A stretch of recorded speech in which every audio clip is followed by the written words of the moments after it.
जय हिंद साथियों, सभी प्रतियोगी परीक्षाओं के लिए आप सब चैनल पर नए हैं तो लाइक सब्सक्राइब और शेयर कर दीजिए। देखिए, महेश कुमार बणमाल का ये साइंस का बुक चालू कर रहे हैं। ठीक है, सामान्य विज्ञान है, महेश कुमार बणमाल है, ऑनलाइनर है, माइंड मास्टर चैनल है, एनसीईआरटी सार संग्रह है। चलिए, संस्करण 2024 वाला है, फिजिक्स का भाग 5 है। ठीक है, चलिए हम स्टार्ट करते हैं। आज स्टार्ट करना है तरंग, गति एवं ध्वनि। तरंग, गति एवं ध्वनि, वेव, मोशन एंड साउंड। तरंग एवं तरंग गति। ठीक है, ऐसी तरंग जिनके संचार हेतु किसी भौतिक माध्यम की आवश्यकता होती है क्या कहलाती है? यांत्रिक तरंगे। ऐसी तरंग जिनके संचार हेतु किसी भौतिक माध्यम की आवश्यकता होती है क्या कहलाती है? यांत्रिक तरंगे। यांत्रिक तरंगे कितने प्रकार की होती हैं? 2 प्रकार की, अनुप्रस्थ एवं अनुदैर्ध्य। यांत्रिक तरंगे कितने प्रकार की होती हैं? 2 प्रकार की, अनुप्रस्थ एवं अनुदैर्ध्य तरंगे। ठीक है,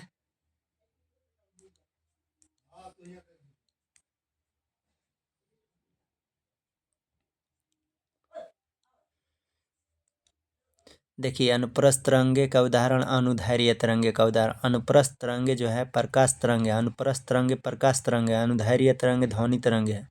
अनुदैर्ध्य ध्वनि तरंग, अनुप्रस्थ तरंगे प्रकाश तरंगे है। अनुप्रस्थ तरंगे भूकंपीय तरंगे में एस तरंगे होती हैं। ठीक है, अनुदैर्ध्य तरंगे में भूकंपीय तरंगे में पी तरंग होती हैं, पी तरंग होती हैं। अनुप्रस्थ तरंगे डोरी युक्त यंत्रों में उत्पन्न तरंगे हैं, सितार, गिटार, वीणा। अनुदैर्ध्य तरंगे सर्पिलाकार स्प्रिंग में उत्पन्न तरंगे हैं, सर्पिलाकार स्प्रिंग में उत्पन्न तरंगे हैं अनुदैर्ध्य तरंगे। अनुप्रस्थ तरंगे स्थिर जल में पत्थर फेंकने पर उत्पन्न तरंगे अनुप्रस्थ तरंगे हैं। अनुदैर्ध्य तरंगे अल्ट्रासाउंड, अल्ट्रासाउंड जो होता है तरंगे जो होता है अनुदैर्ध्य तरंगे का उदाहरण है। अल्ट्रासाउंड जो है, अल्ट्रासाउंड क्या है? अनुदैर्ध्य तरंगे है।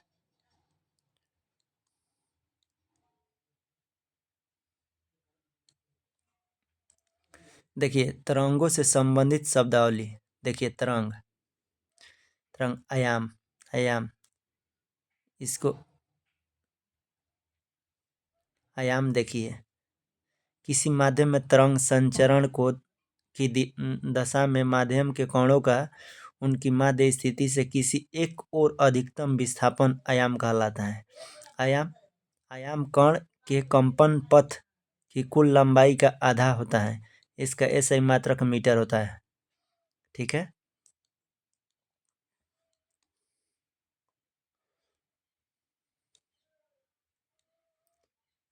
आवृत्ति, आवृत्ति देखिए, जब किसी माध्यम में तरंग का संचरण होता है तो 1 सेकंड में माध्यम के किसी कण द्वारा किए गए कंपनों की संख्या उस कण की आवृत्ति कहलाती है। आवृत्ति का मात्रक हर्ट्ज है, इसे प्रति सेकंड में भी प्रदर्शित किया जाता है। आवर्तकाल, तरंग के मार्ग में माध्यम के कणों को के एक दोलन के समय को आवर्तकाल कहते हैं, इसे T से प्रदर्शित करते हैं, इसका मात्रक सेकंड है, इसे दोलन काल भी कहा जाता है। देखिए, 2 उत्तरोत्तर श्रृंग अथवा 2 उत्तरोत्तर गर्त के बीच की दूरी को क्या कहते हैं? तरंगदैर्ध्य। तरंगदैर्ध्य किसको कहते हैं? 2 उत्तरोत्तर श्रृंग अथवा 2 उत्तरोत्तर गर्त के बीच की दूरी को क्या तरंगदैर्ध्य कहते हैं? वायु गैस में संचारित ध्वनि तरंगे की प्रवृत्ति कैसी होती है? अनुदैर्ध्य होती है, अनुदैर्ध्य होती है। वायु गैस में संचारित ध्वनि तरंगे की प्रवृत्ति कैसी होती है? अनुदैर्ध्य होती है। ऐसी तरंगे जिनका ध्रुवीकरण नहीं हो सकता है क्या कहलाती है? अनुदैर्ध्य तरंगे। तरंग संचरण के साथ किस भौतिक राशि का संचरण होता है? ऊर्जा का, ऊर्जा का होता है।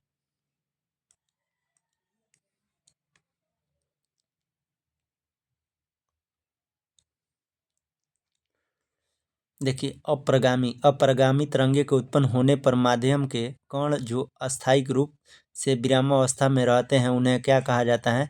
निस्पंदन, नोडे। एक स्प्रिंग से एक भार लटका कर थोड़ा नीचे खींचकर छोड़ दिया जाए तो स्प्रिंग में कौन सी तरंग उत्पन्न होगी तथा लटकाए गए पिंड की गति कैसी होगी? अनुदैर्ध्य तरंग और सरल आवर्त गति होगी। हृदय के कंपन से कौन सी ध्वनि तरंगे उत्पन्न होती हैं? अपश्रव्य तरंगे। हृदय की कंपन से कौन सी ध्वनि तरंगे उत्पन्न होती हैं? अपश्रव्य तरंगे। तरंग अध्यारोपण का सिद्धांत किस प्रकार की तरंगे पर लागू नहीं होता है? बड़े आयाम जैसे लेजर की तरंगे पर। कला। किसी माध्यम में तरंग संचरण की दशा में किसी विशिष्ट समय पर माध्यम के किसी कण की अवस्थिति कला कहलाती है। यह कण को माध्यम स्थिति से उसके विस्थापन तथा दिशा को प्रदर्शित करती है। तरंगदैर्घ्य। यह किसी तरंग की लंबाई है जो माध्यम के किसी कण के द्वारा अपनी माध्यम स्थिति के दोनों ओर एक कंपन पूरा करने में तय की गई दूरी के द्वारा प्रदर्शित की जाती है। तरंगदैर्घ्य एक समान कला में कंपन करते हुए वो निकटतम कोणों के मध्य की दूरी के बराबर होती है। तरंगदैर्घ्य लैम्ब्डा से प्रदर्शित किया जाता है। अनुप्रस्थ तरंगें केवल ठोसों में एवं तनावयुक्त रस्सियों या द्रव के पृष्ठ पर उत्पन्न की जा सकती हैं, तरल में नहीं। अनुप्रस्थ तरंगें जो है केवल ठोस में एवं तनावयुक्त रस्सियों में या द्रव के पृष्ठ पर उत्पन्न की जा सकती हैं, तरल में नहीं।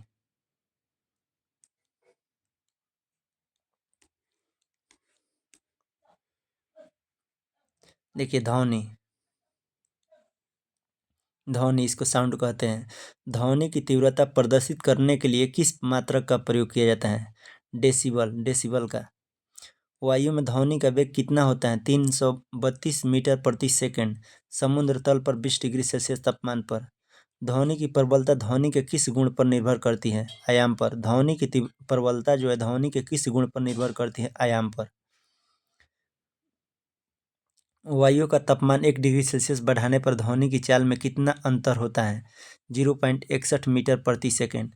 वायु का तापमान 1 डिग्री सेल्सियस बढ़ाने पर ध्वनि की चाल में कितना अंतर होता है? तो 0.61 मीटर प्रति सेकंड। 15 किलोमीटर की ऊंचाई पर मैक संख्या 1 का मान समुद्र के निकट मैक संख्या 1 के मान के से कम होता है। किसी माध्यम का ताप बढ़ाने पर उस माध्यम में प्रकाश के वेग व ध्वनि का वेग पर क्या प्रभाव पड़ेगा? प्रकाश का वेग अपरिवर्तित रहेगा जबकि ध्वनि का वेग बढ़ जाएगा। यदि मैक संख्या का मान 1 हो तो माध्यम में गतिमान वस्तुओं की गति को क्या कहा जाता है? ध्वनिक। यह माध्यम में वस्तु की चाल और ध्वनि की चाल के समान होगी। विभिन्न ध्वनियों की तीव्रता। ध्वनि स्रोत और तीव्रता डेसिबल में। देखो साधारण बातचीत करने के लिए डेसिबल में कितना से 30 से 40 डेसिबल होना चाहिए तीव्रता। ठीक है, साधारण बातचीत करने के लिए तीव्रता कितना होना चाहिए डेसिबल में? 30 से 40 डेसिबल। साधारण हम लोग बातचीत कर रहे हैं उसके लिए कितना डेसिबल की तीव्रता की ज़रूरत है? 30 से 40 डेसिबल की ज़रूरत है। तेज़ बातचीत करने के लिए, तेज़ से चिल्ला चिल्ला कर बात करने के लिए तीव्रता कितना डेसिबल में होनी चाहिए? 50 से 60 डेसिबल। 50 से 60 डेसिबल तक। तेज संगीत या शोर मच रहा है, हल्ला हो रहा है, उसके लिए कितना तीव्रता डेसिबल चाहिए? 80 डेसिबल से अधिक। पेड़ के पत्ते की सरसराहट कितना तीव्रता या डेसिबल में सुनाई? 10 से 20 डेसिबल में सुनाई देता है।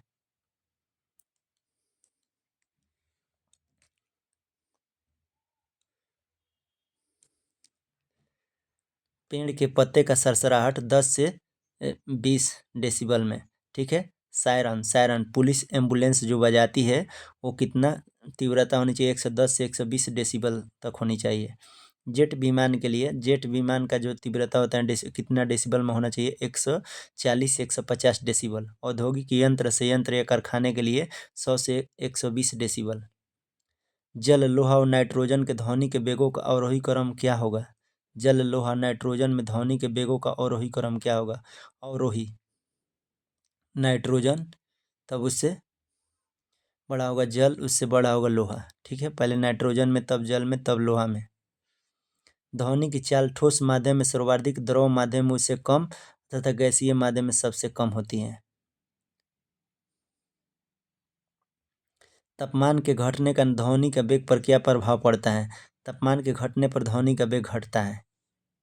मैक संख्या। मैक संख्या किसी माध्यम में निश्चित ताप पर दाब पर किसी वस्तु की चाल तथा उसी माध्यम में उसी ताप एवं दाब पर ध्वनि की चाल के अनुपात को उस वस्तु का उस माध्यम में मैक संख्या कहते हैं। मैक संख्या बराबर क्या होता है? किसी माध्यम में वस्तु की चाल बटा उसी माध्यम में ध्वनि की चाल होता है। मैक संख्या बराबर किसी माध्यम में वस्तु की चाल होती है बटा में उसी माध्यम में ध्वनि की चाल होती है। ध्वनि बूम किसको कहते हैं? जब एक पिंड ध्वनि की चाल से अधिक तीव्र, 1 मैक से अधिक गति से चलता है तो उसके पीछे प्रघाती तरंगे का एक विस्फोटक शोर उत्पन्न होता है। इसे शोर को ध्वनि बूम कहा जाता है। उदाहरण के लिए गोलियों, जेट वायुयान, रॉकेट आदि की गति का उत्पन्न ध्वनि को ही ध्वनि बूम कहते हैं। ध्वनि बूम कहते हैं। देखिए, तापमान के घटने पर ध्वनि का वेग पर क्या प्रभाव पड़ता है? तापमान के घटने पर ध्वनि का वेग घटता है। निर्वात में ध्वनि की चाल कितनी होती है? 0 होती है। निर्वात में ध्वनि की चाल 0 होती है। ध्वनि तरंगे ठोस तथा गैस दोनों माध्यम में गति कर सकती हैं। धातुओं में ध्वनि का वेग सबसे अधिक होता है। ध्वनि की चाल सर्वाधिक किस पदार्थ में होता है? ऑस्मियम में। ध्वनि की चाल सर्वाधिक किस पदार्थ में होता है? ऑस्मियम में, क्योंकि यह सर्वाधिक भारी धातु है। किसी तल के एकांक क्षेत्रफल से प्रति सेकंड गुजरने वाली ध्वनि ऊर्जा क्या कहलाती है? ध्वनि की तीव्रता। ध्वनि की तीव्रता कैसी मात्रा क्या होता है? वाट प्रति मीटर स्क्वायर। ध्वनि की तीव्रता कैसी मात्रा क्या होता है? वाट प्रति मीटर स्क्वायर। ठीक है, ध्वनि की तीव्रता कैसी मात्रा क्या होता है? वाट प्रति मीटर स्क्वायर। कानों की ध्वनि के प्रति संवेदनशीलता पर ध्वनि का कौन सा अभिलक्षण निर्भर करता है? ध्वनि की प्रबलता। ध्वनि की प्रबलता। पराध्वनिक जेट से वायुमंडल की किस परत की क्षति पहुंचाती है? समताप मंडल में स्थित ओजोन परत को। वह जय पद्धति जिसमें प्रस्रव्य ध्वनि का प्रयोग किया जाता है उसे क्या कहते हैं? सोनोग्राफी। वह जय पद्धति जिसमें प्रस्रव्य ध्वनि का प्रयोग किया जाता है उसे क्या कहते हैं? सोनोग्राफी कहते हैं। साउंडग्राफी, सोनोग्राफी कहते हैं। सोनोग्राफी। विश्व स्वास्थ्य संगठन वर्ल्ड हेल्थ ऑर्गेनाइजेशन के अनुसार 45 डेसिबल की तीव्रता वाली ध्वनि मानव के लिए सबसे उपयुक्त है। विश्व स्वास्थ्य संगठन के अनुसार 45 डेसिबल की तीव्रता वाली ध्वनि मानव के लिए सबसे उपयुक्त है। ध्वनि तरंगे का विवर्तन। ध्वनि तरंगे का विवर्तन। देखिए, जब ध्वनि तरंगे अवरोधों से टकराकर समाप्त नहीं होती हैं और न ही वापस जाती हैं बल्कि मुड़कर आगे बढ़ जाती हैं तो यह गुण ध्वनि की तरंगे का विवर्तन कहलाता है। ध्वनि की तरंगे का विवर्तन कौन कहलाते हैं? जैसे हम कोई आवाज बोले, वापस नहीं लौट रहा है, उससे आगे और जा रहा है लड़कर, तो उसी को ध्वनि तरंगे का विवर्तन कहते हैं। देखिए, जब ध्वनि तरंगे अवरोध से टकराकर समाप्त नहीं होती हैं, जैसे टकराकर वो समाप्त नहीं हुआ और न ही वापस आ जाती हैं बल्कि मुड़कर आगे बढ़ती जाती हैं, तो यही गुण ध्वनि तरंगे का विवर्तन कहलाती हैं।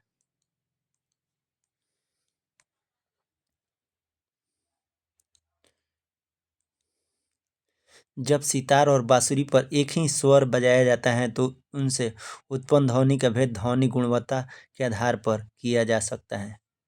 ध्वनि की चाल गर्म और ठंडी वायुओं में से किसी सर्वाधिक होती है? गर्म वायु में। ध्वनि की चाल जो है गर्म और ठंडी वायुओं में से किस में सर्वाधिक होती है? तो गर्म वायु में। स्पष्ट प्रतिध्वनि सुनने के लिए मूल ध्वनि तथा परावर्तित ध्वनि के बीच का कम से कम 0.1 सेकंड का समयांतराल आवश्यक होना चाहिए। स्पष्ट प्रतिध्वनि सुनने के लिए मूल ध्वनि तथा परावर्तित ध्वनि के बीच कम से कम 0.1 सेकंड का समयांतराल आवश्यक होनी चाहिए।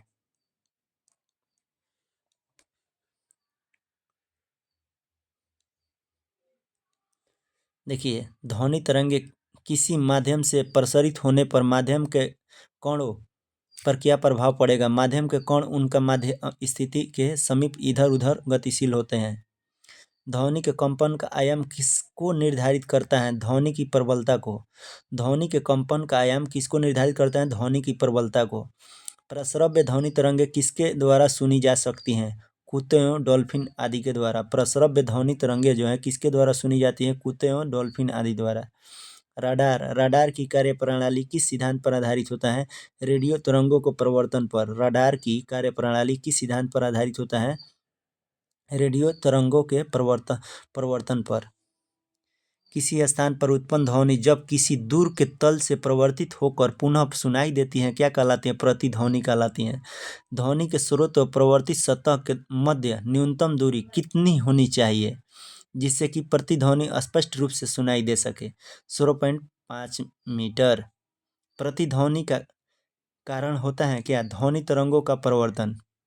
हम रेडियो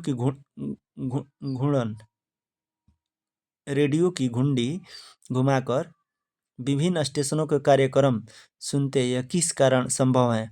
अनुनाद के कारण। रेडियो की जो घुंडी होता है, घुमाने वाला जो चैनल होता है, घुमाकर विभिन्न स्टेशनों के कार्यक्रम सुनते हैं, यह किस कारण संभव होता है? अनुनाद के कारण होता है।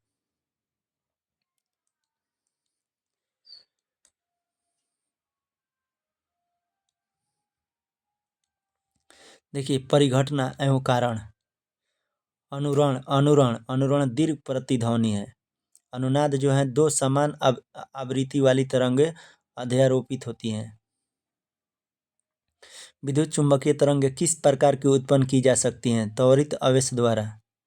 हृदय के कंपन से उत्पन्न होने वाली ध्वनि किस प्रकार की होती है? अपश्रव्य ध्वनि। सिनेमा घरों, बड़े सभाघर आदि में ध्वनि स्रोत बंद होने के बाद कुछ देर तक ध्वनि सुनाई देती रहती है, इसका क्या कारण है? अनुरणन। विभिन्न माध्यम में ध्वनि का चाल 25 डिग्री सेल्सियस ताप पर। पदार्थ चाल, ठीक है। एल्युमिनियम में देखिए ध्वनि की चाल कितना होती है? 64 से 20 मीटर प्रति सेकेंड। एल्युमिनियम में ध्वनि की चाल कितना होती है? 64 से 20 मीटर प्रति सेकेंड। स्टील में ध्वनि की चाल कितना होती है? 59 से 60 मीटर प्रति सेकेंड। लोहा में ध्वनि की चाल कितना? 51 से 30 मीटर प्रति सेकेंड। लोहा में ध्वनि की चाल कितना होती है? 51 से 30 मीटर प्रति सेकेंड। कांच या फिलंट में ध्वनि की चाल कितना होती है? 56 से 40 मीटर प्रति सेकेंड। 56 से 40 मीटर प्रति सेकेंड कांच या फिलंट में, ठीक है। जल में 0 डिग्री सेल्सियस पर ध्वनि की चाल कितना? 1493 मीटर प्रति सेकेंड होता है।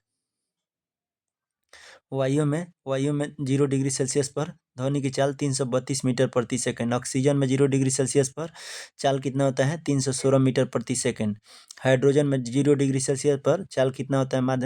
माध्यमों की ध्वनि की चाल कितना होते हैं? 1269। हाइड्रोजन 1269 मीटर प्रति सेकेंड। समुद्री जल का 1533 मीटर प्रति सेकेंड। सामान्य जल का 1493। सामान्य जल का कितना होता है? 1493 मीटर प्रति सेकेंड।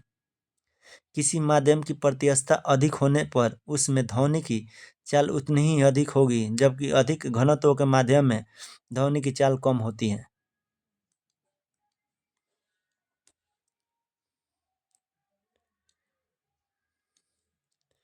अनुरणन के कारण श्रोताओं या दर्शकों को समस्या न हो, इसलिए हॉल के दीवारों पर ध्वनि अवशोषण पटल, खुरदरे, प्लास्टर पर्दे आदि का प्रयोग किया जाता है। विस्पंद का उत्पन्न होना किस घटना का परिणाम है? तरंगों का अध्यारोपण। यांत्रिक या ध्वनि तरंगें किस माध्यम में संचरित नहीं हो सकती हैं? अंतरिक्ष एवं निर्वात में। मनुष्य के शोर सहन करने की सीमा कितनी होती है? 80 से 90 डेसिबल। मनुष्य को शोर सहन करने की सीमा कितनी होती है? 80 से 90 डेसिबल। ध्वनि की तरत्व ध्वनि के किस गुण पर निर्भर करती है? आवृत्ति पर। ध्वनि का तरत्व जो होता है ध्वनि के किस गुण पर निर्भर करती है? आवृत्ति पर। चमगादड़ अंधेरी रातों में उड़ सकती हैं और अपना शिकार भी कर सकती हैं। कैसे?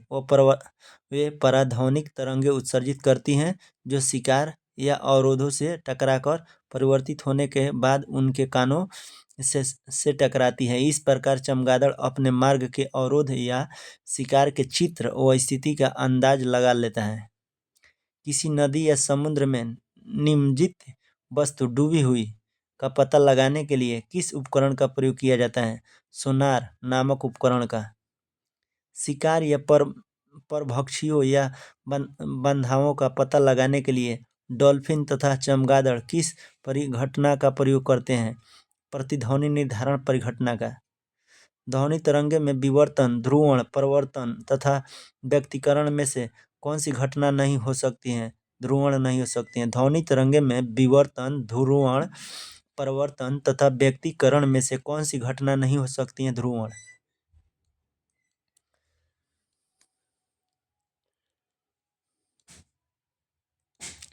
ध्वनि का वह अभिलक्षण जो समान प्रबलता एवं तरत्व की दो ध्वनियों में समान आयाम और समान आवृत्ति की दो ध्वनि अंतर करने में सहायता करता है, क्या कहलाती है? ध्वनि की गुणता।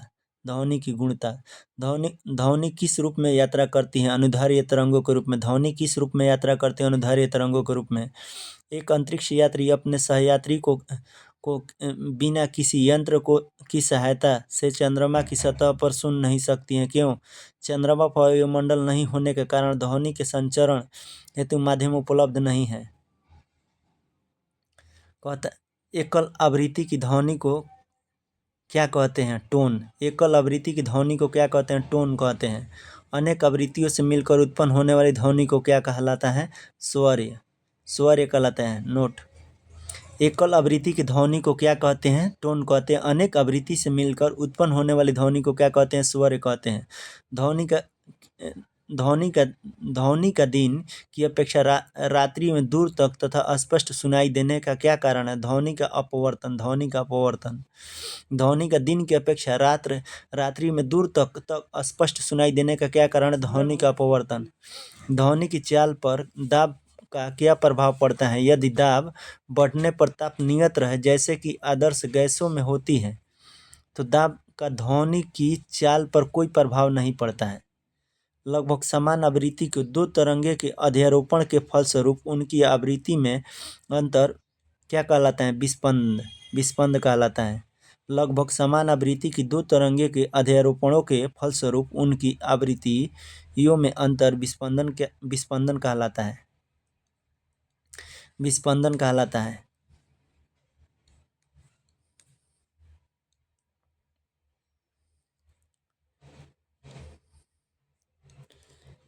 किसी हॉल में यदि वक्ता के शब्द सुनाई नहीं देते तो क्या कारण हो सकता है?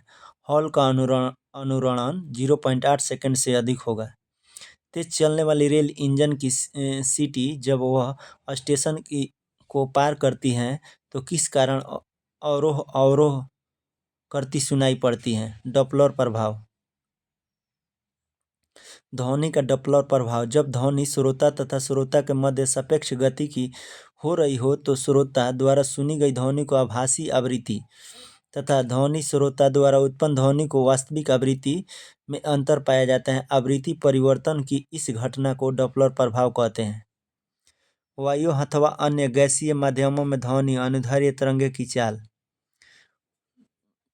वायु में ध्वनि की चाल पर ताप का प्रभाव। वायु में ध्वनि की चाल पर ताप का प्रभाव। वायु अथवा अन्य गैस में ध्वनि की चाल वायु अथवा अन्य गैस के परमताप के वर्गमूल के समानुपाती होता है। वायु में ध्वनि की चाल पर दाब का प्रभाव। वायु में ध्वनि की चाल पर दाब का प्रभाव। यदि वायु अथवा अन्य गैसीय माध्यमों का ताप नियत हो तो दाब में किसी भी प्रकार के परिवर्तन का ध्वनि की चाल पर कोई प्रभाव नहीं पड़ता है।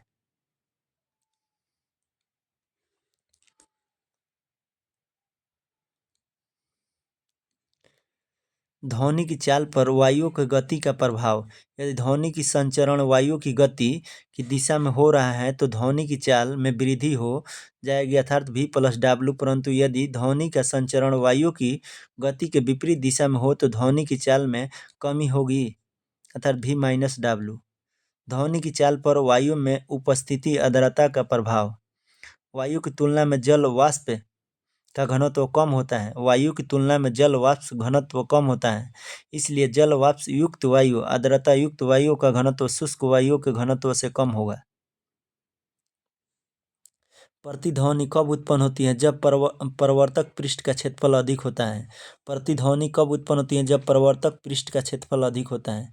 सागर की गहराई को मापने के लिए किस तकनीक का प्रयोग किया जाता है? इको साउंडिंग का। सागर की गहराई को मापने के लिए किस तकनीक का प्रयोग किया जाता है? इको साउंडिंग का। दो लाउड स्पीकरों के एक साथ बजने पर ध्वनि तरंगे का स्पष्ट रूप से सुनाई न देना किसका उदाहरण है? ध्वनि तरंगों का व्यक्तीकरण का। दो लाउड स्पीकर को एक साथ बजने पर ध्वनि तरंगे का स्पष्ट रूप से सुनाई न देना किसका उदाहरण है? ध्वनि तरंगे का व्यक्तीकरण का। स्टेथोस्कोप किस सिद्धांत पर कार्य करता है? ध्वनि के परिवर्तन पर। स्टेथोस्कोप किस सिद्धांत पर कार्य करता है? ध्वनि के परिवर्तन पर। मानव कान में कंपनमान हिस्सा होता है कर्णपटल ईयर ड्रम। मानव कान में कंपनमान हिस्सा होता है कर्णपटल ईयर ड्रम पर। ध्वनि की चाल पर आवृत्ति तथा तरंगदैर्घ्य का प्रभाव। किसी भी माध्यम में ध्वनि के चाल पर आवृत्ति तथा तरंगदैर्घ्य का प्रभाव नहीं पड़ता है। नहीं पड़ता है।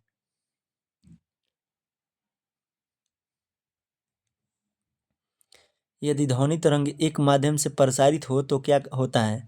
माध्यम के कण उनकी माध्यम स्थितियों के समीप इधर उधर गतिशील होता है। ध्वनि के कंपन का आयाम इसकी किसको निर्धारित करता है? प्रबलता को। ध्वनि का कंपन का आयाम इसकी प्रबलता को निर्धारित करता है। एस्कोस्टिकस में किसका अध्ययन किया जाता है? ध्वनि का। ध्वनि का अध्ययन को क्या कहते हैं? एस्कोस्टिकस। एकोस्टिकस, ठीक है। विशेष रूप से प्रशिक्षित कुत्ते को संदेश देने में किस प्रकार के यंत्र का प्रयोग होता है? गाल्टन सिटी का। गाल्टन सिटी का। विशेष रूप से प्रशिक्षित कुत्ते को संदेश देने के लिए किस प्रकार के यंत्र का प्रयोग होता है? गाल्टन सिटी का। कृत्रिम उपग्रह पृथ्वी से सुस्पष्टता से किस प्रकार का ट्रैक किया जा सकता है? डपलर प्रभाव द्वारा। डपलर प्रभाव द्वारा। डपलर प्रभाव के अनुप्रयोग वायु में उड़ते हुए वायुयान का वेग तथा अवस्थिति के निर्धारण में, समुद्र के भीतर गतिमान पनडुब्बियों को वेग एवं अवस्थिति के निर्धारण में, तरंगों तारों तथा आकाशगंगाओं की गति के अनुमान के लिए।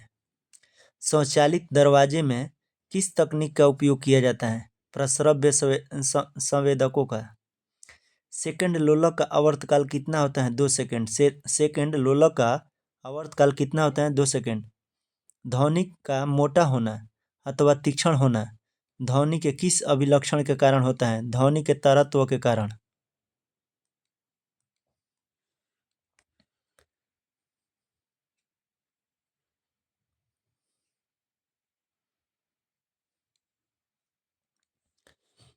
इलेक्ट्रोकार्डियोग्राफ ईसीजी के किस प्रकार की ध्वनि तरंगों का प्रयोग किया जाता है? प्रस्रव्य तरंगों का। इलेक्ट्रोकार्डियोग्राफ ईसीजी का पूर्ण रूप होता है भाई इलेक्ट्रोकार्डियोग्राफ, ठीक है। इलेक्ट्रोकार्डियोग्राफ में किस प्रकार की ध्वनि तरंगों का प्रयोग किया जाता है? प्रस्रव्य तरंगों का। अल्ट्रासाउंड सोनोग्राफी अल्ट्रासोनोग्राफी में किस ध्वनि तरंगों का उपयोग किया जाता है? प्रस्रव्य तरंगों का। प्रस्रव्य तरंगों का। इलेक्ट्रोकार्डियोग्राफी ईसीजी में किस प्रकार की ध्वनि तरंगों का प्रयोग किया जाता है? प्रस्रव्य तरंगों का। अल्ट्रासोनोग्राफी में किस ध्वनि तरंगों का उपयोग किया जाता है? प्रस्रव्य तरंगों का। खदानों में हानिकारक व विस्फोटक गैसों का पता किस प्रकार लगाया जाता है? विस्पंद की सहायता से। जब कंपन का आयाम बड़ा होता है तो ध्वनि का उत्पादन क्या कहलाता है? प्रबल कहलाता है। प्रबल। महिलाओं की आवाज़ पुरुषों की अपेक्षा तीक्ष्ण होती है क्योंकि महिलाओं की आवाज़ का तरत्व अधिक होता है। महिलाओं की आवाज़ का तरत्व अधिक होता है। महिलाओं की आवाज़ पुरुषों की अपेक्षा तीक्ष्ण होता है क्योंकि महिलाओं का आवाज़ का तरत्व अधिक होता है। महिला के आवाज़ का तरत्व जो होता है अधिक होता है, इसलिए तीक्ष्ण होता है। महिलाओं की आवाज़ पुरुषों की अपेक्षा तीक्ष्ण होता है। परगामी तरंगे, अपरगामी तरंगे। परगामी तरंगे और अपरगामी तरंगे।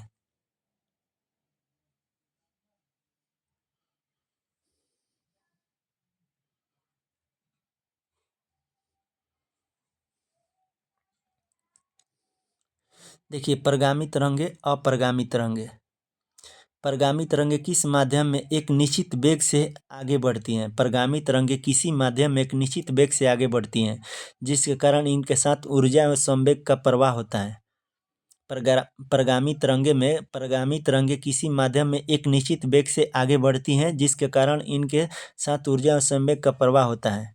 अपरगामी तरंगे दो सीमाओं के बीच स्थिर रहते हुए फैलती और सिकुड़ती हैं तथा इनके साथ ऊर्जा और संवेग का प्रवाह नहीं होता है। परगामी तरंगे में माध्यम के सभी कण कंपन करते हैं तथा इनके कंपन आयाम समान होते हैं। अपरगामी तरंगे में निस्पंदों को छोड़कर सभी कण कंपन करते हैं किंतु कंपन के आयाम समान नहीं होता है। परगामी तरंगे किसी भी क्षण परगामी तरंगे के संचरण के कारण एक कण से दूसरे कण की कला लगातार बदलती रहती है। अपरगामी तरंगे दो क्रमागत निस्पंदनों के बीच स्थित कण समान कला में कंपन करते हैं तथा निस्पंदनों के दोनों ओर स्थित कण विपरीत कलाओं में कंपन करते हैं। परगामी तरंगे के सभी कण एक साथ विरामावस्था में नहीं गुजरते हैं। परगामी तरंगे का सभी कण एक साथ विरामावस्था में नहीं गुजरते हैं। अपरगामी तरंगे का एक आवर्तकाल में 2 बार सभी कण विरामावस्था से गुजरते हैं।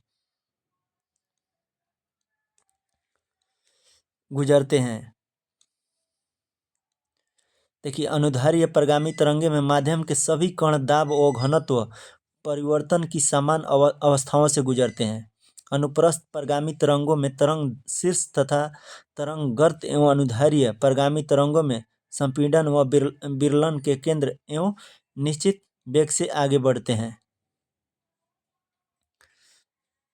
जब कंपन का आयाम बड़ा होता है तब ध्वनि उत्पन्न प्रबल होती है, क्योंकि कोई भी कण अपनी सम्य स्थिति के दोनों ओर जितना अधिक से अधिक विस्थापित होगा, ध्वनि उतना ही प्रबल होगी। अनुदैर्ध्य अपरगामी तरंगे में निस्पंदनों पर दाब व घनत्व परिवर्तन अधिकतम तथा प्रस्पंदों पर न्यूनतम होता है। अनुप्रस्थ परगामी तरंगे में श्रृंग व गर्त तथा अनुदैर्ध्य परगामी तरंगों में संपीड़न व विरलन केंद्र नियत बिंदु पर एकांतर क्रम में उत्पन्न होती हैं तथा आगे नहीं बढ़ते हैं।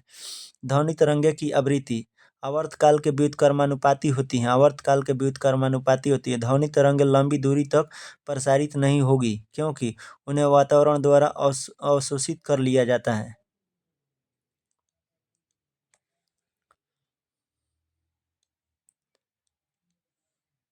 दिन की अपेक्षा रात्रि में ध्वनि की तीव्रता अधिक होती है। दिन की अपेक्षा रात्रि में ध्वनि की तीव्रता अधिक होती है। रात की तुलना में दिन से अधिक गर्मी होती है। रात की तुलना में दिन से अधिक गर्मी होती है। दिन में अधिक गर्मी होती है, जिसमें पृथ्वी तल के निकट की वायु गर्म होकर विरल हो जाती है, जबकि उसके ऊपर की वायु ठंडी होने के कारण सघन होती जाती है। यदि पृथ्वी पर स्थित कोई सायरन ध्वनि उत्पन्न करे तो ध्वनि तरंगे विरल से सघन माध्यम में प्रवेश करने के कारण अभिलंब की ओर झुकती हैं, पृथ्वी से दूर चली जाती हैं। परिणाम स्वरूप दिन में सायरन की ध्वनि की तीव्रता कम प्रतीत होती है। ध्वनि तरंगे अनुदैर्ध्य तरंगे ध्वनि तरंगे जो है अनुदैर्ध्य तरंगे जो माध्यम में संचरण करती हैं, ये तरंगे माध्यम द्वारा अवशोषित कर ली जाती हैं, जिसमें ध्वनि तरंगे लंबी दूरी तक प्रसारित नहीं होती हैं। ध्वनि तरंगे का वर्गीकरण। अपश्रव्य तरंगे 20 हर्ट्ज से नीचे की आवृत्ति वाली ध्वनि तरंगे को अपश्रव्य तरंगे कहते हैं। अपश्रव्य तरंगे किसको कहते हैं? 20 हर्ट्ज से नीचे वाली आवृत्ति वाली ध्वनि तरंगे को अपश्रव्य तरंगे कहते हैं। उदाहरण के लिए ज्वालामुखी भूस्खलन एवं उल्का पिंडों से उत्पन्न होती है। अपश्रव्य तरंगे जो हैं ज्वालामुखी भूस्खलन एवं उल्का पिंडों से उत्पन्न होती हैं। श्रव्य तरंगे 20 हर्ट्ज से 20,000 के मध्य तक की आवृत्ति वाली ध्वनि तरंगे को श्रव्य तरंगे कहलाती हैं। मनुष्य के कान इन तरंगों को सुन सकते हैं। उदाहरण के लिए बांसुरी, शहनाई, ढोल श्रव्य तरंगे का उदाहरण है।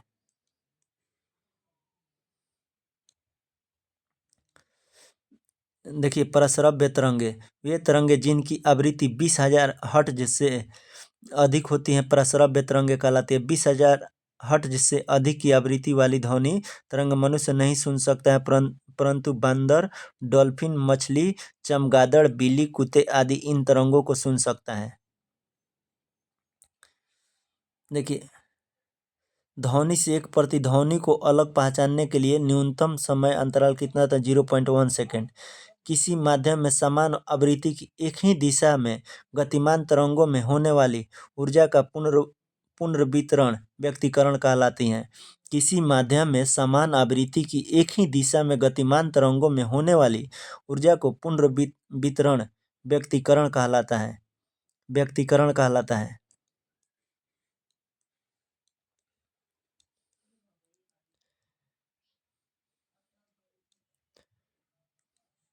विद्युत चुम्बकीय तरंगे और ध्वनि तरंगे में अंतर। विद्युत चुम्बकीय तरंगे और ध्वनि तरंगे में अंतर का आधार माध्यम। देखिए, विद्युत चुम्बकीय तरंगे माध्यम में विद्युत चुम्बकीय किरणें के संचरण के लिए किसी भौतिक माध्यम की आवश्यकता नहीं होती है। देखिए, ध्वनि तरंगे के संचरण के लिए माध्यम की आवश्यकता होती है। तरंग का वेग। विद्युत चुम्बकीय तरंगों का वेग 3 × 10⁸ मीटर प्रति सेकंड या 30,000 किलोमीटर प्रति सेकंड होता है। ध्वनि तरंगे के वायु में वेग 343 मीटर प्रति सेकंड, शुष्क वायु में 20 डिग्री सेल्सियस अथवा 0.330 किलोमीटर प्रति सेकंड 0 डिग्री सेल्सियस वायु पर होता है। दाब परिवर्तन। विद्युत चुम्बकीय तरंगों के संचरण के समय दाब परिवर्तन नहीं होता है। विद्युत चुम्बकीय तरंगों के संचरण के समय दाब परिवर्तन नहीं होता है। ध्वनि तरंगों के संचरण के समय दाब परिवर्तन होता है। तरंग की प्रकृति।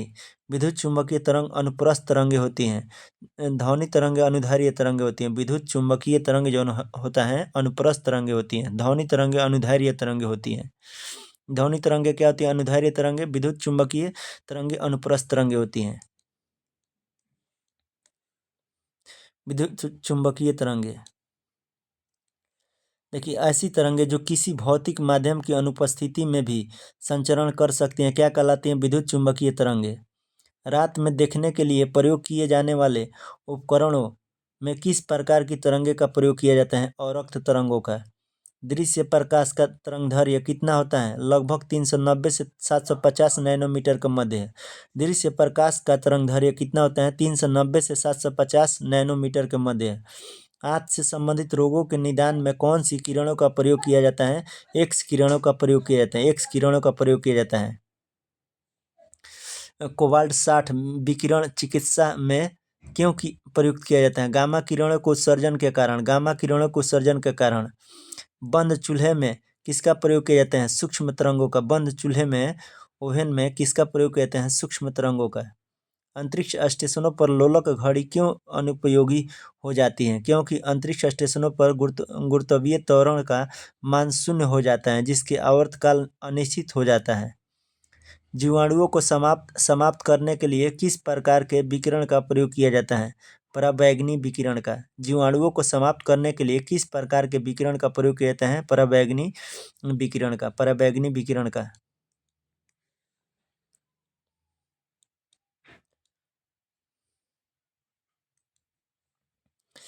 कीड़ों तथा क्षति पहुंचाने वाले जीवों को घरों से दूर भगाने के लिए किन तरंगों का प्रयोग किया जाता है? अल्ट्रासोनिक तरंगों का। कीड़ों तथा क्षति पहुंचाने वाली जीवों को घरों से दूर भगाने के लिए किस तरंगों का प्रयोग किया जाता है? अल्ट्रासोनिक तरंगों का। क्रिस्टल की संरचना ज्ञात करने के लिए किस किरणों का प्रयोग किया जाता है? एक्स किरणों का। क्रिस्टल की संरचना ज्ञात करने के लिए किस किरणों का प्रयोग किया जाता है? एक्स किरणों का। एक रडार द्वारा वायुयान की उपस्थिति का पता लगाने के लिए कौन सी किरणों का प्रयोग किया जाता है? रेडियो तरंगों का। रेडियो तरंगों का।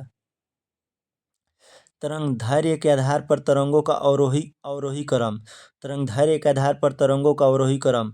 गामा किरणें तब एक्स किरणें। गामा किरणें सबसे अवरोही क्रम मतलब बड़ा, सबसे बड़ा गामा किरण है, उसके बाद एक्स किरण है, इससे छोटा है, इसके बाद पराबैंगनी किरण है, इसके बाद दृश्य किरण है, इसके बाद अवरक्त किरण है, इसके बाद लघु रेडियो तरंग है, इसके बाद दीर्घ रेडियो तरंग है। तरंगदैर्घ्य के आधार पर तरंगों का अवरोही क्रम। गामा किरणें सबसे अधिक है। आधार पर तरंगों के आधार पर सबसे ज़्यादा तरंग किसका? गामा किरणें का, तब एक्स किरणें का, तब पराबैंगनी किरणें का। गामा किरणें के बाद एक्स किरणें, तब पराबैंगनी किरणें, तब दृश्य किरणें, तब अवरक्त किरणें, तब लघु रेडियो तरंगे, तब दीर्घ रेडियो तरंगे। दीर्घ रेडियो तरंगे को वायुमंडल की किस परत से परिवर्तित होती हैं? आयनमंडल से। पृथ्वी के किस गुण के कारण यांत्रिक तरंगों का किसी माध्यम में संचरण संभव होता है? प्रत्यस्थता तथा जड़त्व के कारण। वैद्युत चुम्बकीय तरंगों का मूल स्रोत क्या है? वैद्युत आवेशों का निरंतर कंपन। कौन सा विकिरण पृथ्वी के वायुमंडल में प्रचुर मात्रा में विद्यमान है? अवरक्त विकिरण। परा या परम उच्च आवृत्ति की तरंगें साधारणतः संचारित की जाती हैं अंतरिक्ष तरंगों के रूप में। जल के शुद्धिकरण में पराबैंगनी किरणों का प्रयोग किस रूप में किया जाता है? रोगाणुनाशक के रूप में। रोगाणुनाशक के रूप में। रोगाणुनाशक के रूप में। रोगाणुनाशक के रूप में। कुलिज या नलिका का प्रयोग कौन सी किरणें उत्पन्न करने के लिए किया जाता है? एक्स किरणें का। कुलिज या नलिका का प्रयोग कौन सी किरणें उत्पन्न करने के लिए कहते हैं? एक्स किरणें का। एफएम फ्रीक्वेंसी मॉड्यूलेशन प्रसारण सेवा में प्रयुक्त होने वाला आवृत्ति बैंड की परास क्या होती है? 88 से 108 मेगाहर्ट्ज के मध्य। एफएम प्रसारण सेवा में प्रयुक्त होने वाली आवृत्ति बैंड की परास क्या होती है? 88 से 108 मेगाहर्ट्ज के मध्य। एफएम का पूर्ण रूप होता है फ्रीक्वेंसी मॉड्यूलेशन। ठीक है। यूवीसी विकिरण के द्वारा पराबैंगनी विकिरण से ओजोन परत सर्वाधिक प्रभावित होता है। यूवीसी विकिरण के द्वारा पराबैंगनी विकिरण से ओजोन परत सर्वाधिक प्रभावित होता है। सर्वाधिक प्रभावित होता है। देखो MRI magnetic resonance imaging. Magnetic resonance imaging MRI machine में किस तरंगों का प्रयोग किया जाता है? चुंबकीय तरंगों का। एमआरआई में मशीन में किन तरंगों का प्रयोग किया जाता है? चुंबकीय तरंगों का। बहुमूल्य हीरो और पत्थरों में अशुद्धि का पता लगाने के लिए किन किरणों का प्रयोग किया जाता है? एक्स किरणों का। जाली दस्तावेजों का पता किन किरणों के द्वारा लगाया जाता है? पराबैंगनी किरणों द्वारा। दूरदर्शन के संकेत एक निश्चित दूरी के बाद क्यों नहीं मिल सकते हैं? पृथ्वी की सतह वक्रीय होने के कारण। दूरदर्शन प्रसारण में चित्र संदेशों के संचरण में किसका मॉडुलन किया जाता है? मॉडुलन किया जाता है आयाम मॉडुलन का। गर्भाशय में शिशु का विकास की जानकारी है तो किस तकनीकी का प्रयोग किया जाता है? अल्ट्रासाउंड तकनीकी का। यदि एक तरंग की आवृत्ति बढ़ती है तो इसके तरंगदैर्घ्य पर क्या प्रभाव पड़ेगा? तरंगदैर्घ्य घट जाएगी। एक तरंग की आवृत्ति बढ़ती है तो इसके तरंगदैर्घ्य पर क्या प्रभाव पड़ेगा? तरंगदैर्घ्य घट जाएगी। टीवी रिमोट में किस तरंगों का प्रयोग किया जाता है? अवरक्त तरंगों का। टीवी रिमोटों में किस तरंगों का प्रयोग किया जाता है? अवरक्त तरंगों का। इंफ्रारेड वेव का। एक सॉफ्ट की आवर्त गति को निर्धारित करने के लिए किस यंत्र का प्रयोग किया जाता है? टैकोमीटर का। एक सॉफ्ट की आवर्तन गति को निर्धारित करने के लिए किस यंत्र का प्रयोग किया जाता है? टैकोमीटर का। टेलीकास्ट किसे कहते हैं? समाचारों और सूचना के विषय वस्तु को टीवी के पर्दों पर फ्लैश करना टेलीकास्ट कहलाता है।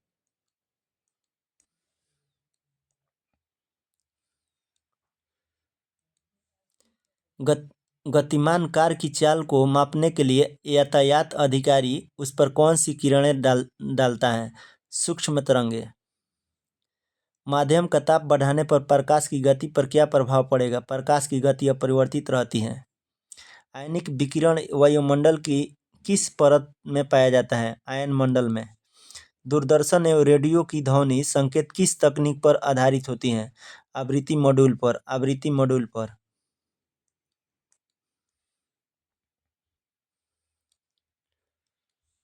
प्रमुख विद्युत चुम्बकीय तरंगे। विद्युत चुम्बकीय तरंगे खोजकर्ता तरंगदैर्घ्य परास या आवृत्ति परास या उपयोग। देखिए गामा किरणें। गामा किरणें का खोज कौन किया था? गामा किरणें का पॉल विलार्ड किया था। गामा किरणें का खोज विद्युत चुम्बकीय तरंग है। गामा किरणें का खोज कौन किया था? Paul Willard. तरंगदैर्घ्य परास किया 10⁻⁻14 मीटर से 10⁻⁻10 मीटर तक। गामा किरणें का परास किया 10⁻⁻14 मीटर से 10⁻⁻10 मीटर तक। गामा किरणें का आवृत्ति क्या होती है परास में? 10⁻20 से 10⁻18। गामा किरणें का उपयोग क्या है? नाभिकीय अभिक्रिया तथा कृत्रिम रेडियो सक्रियता में। एक्स किरणें का खोज WC रोएंटजन ने किया था। एक्स किरणें का खोज किसने किया था? WC रोएंटजन ने। तरंगदैर्घ्य परास क्या होता है? 10⁻10 मीटर से 10⁻8 मीटर तक तरंगदैर्घ्य परास होता है। एक्स किरणें का तरंगदैर्घ्य परास 10⁻10 मीटर से 10⁻8 मीटर तक। आवृत्ति परास 10⁻18 से 10⁻16 तक होता है। एक्स किरणें का उपयोग चिकित्सा एवं औद्योगिक क्षेत्र में होता है। एक्स किरणें का उपयोग चिकित्सा एवं औद्योगिक क्षेत्र में होता है। पराबैंगनी किरणें का खोज किसने किया था? जोहान रिटर ने।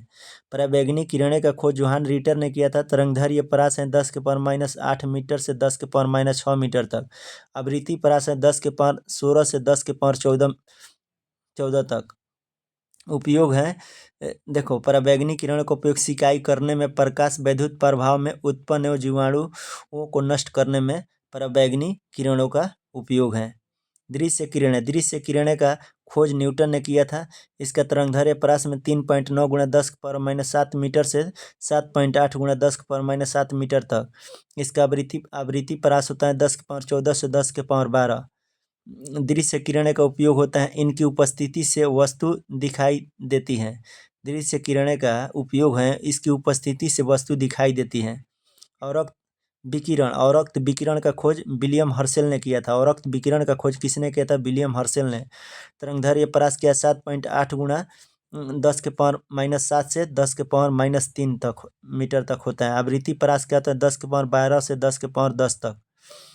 औरक्त विकिरण का उपयोग फोटोग्राफी में, सिकाई में एवं टीवी के रिमोट कंट्रोल में। लघु रेडियो तरंगे का खोज किसने किया था? हेनरिक हटर्ज ने। लघु रेडियो तरंग का खोज किसने किया था? हेनरिक हटर्ज ने। इसका तरंगदैर्घ्य परास क्या होता है? 10⁻³ मीटर से 10⁻।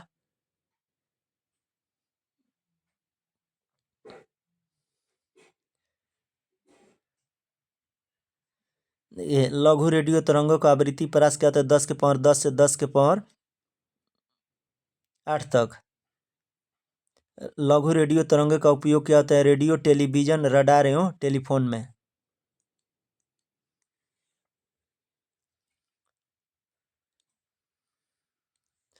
दीर्घ रेडियो तरंगे का खोज हेनरिक हटर्ज मार्कोनी ने किया था। दीर्घ रेडियो तरंग का 1 मीटर से 10⁻4 मीटर तक होता है। दीर्घ रेडियो तरंग का परास में 10⁻6 से 10⁻4 होता है। दीर्घ रेडियो तरंग का उपयोग रेडियो एवं टेलीविजन के प्रसारण में। दृश्य प्रकाश का वर्णक्रम, ठीक है। पराबैंगनी, ठीक है।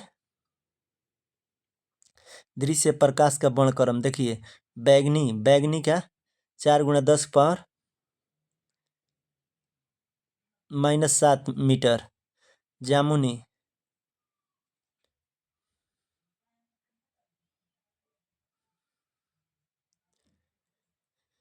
बैगनी, जामुनी, नीला, हरा, पीला, नारंगी, लाल।